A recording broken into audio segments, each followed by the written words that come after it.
Welcome back Interior Alaska. Joe Cook back again with your local Tuesday night sportscast. Arguably one of the greatest running backs in Alaska high school football history chose where he will go to play college football today. Joined by his mother Mary and little brother Antonio, Allison's Anthony Griffith signed a national letter of intent to play for the University of Mary Marauders, a Division II program in North Dakota. Griffith joins fellow Alaskans Michael Neville, a Monroe product, and Nashawn Fromm from Service. The Marauders have 3 running backs on their roster, 2 sophomores and the senior, 8 backs combined for about 1,000 yards just last year. Griffith comes in as a lauded freshman. He has the Alaska Gatorade Player of the Year trophy. He won that as a senior. He ran for over 2,000 yards and 32 touchdowns and set the single game rushing record of 516 yards and the 3rd best rushing performance in the game at 424 yards. He led the Ravens to the small school state title and a perfect 9-0 record last year. And in just 3 years, he has 5,625 yards rushing and 85 touchdowns. Griffith feels he can make an immediate impact for the Marauders, who finished 5-6 last year under second-year head coach Josh Kotelnicki. I definitely think that even if I'm not a starter my freshman year, I'm still going to make an impact in practices and getting everybody else better by pushing them. One of my coaches, he went there and he spoke highly of it, and I've spoke to people there and they think highly of it too. So, you know, I just felt like it was a great situation for me. I've seen him get better and push himself, and this was his goal when he's achieved it, so to see him be able to do that is awesome. I think the University of Mary has got a special kid that's going to go do some special things for him. You know, I feel that in my heart.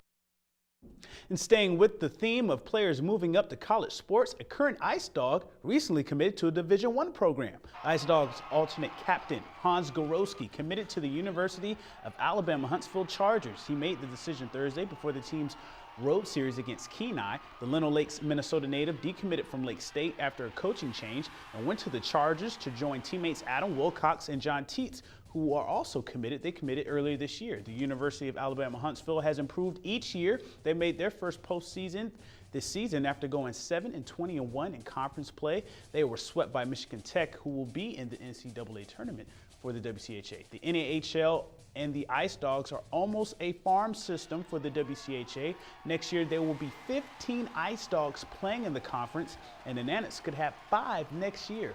Borowski is having his best season for Fairbanks, tallying 54 points, 23 goals, and 31 assists, all career highs.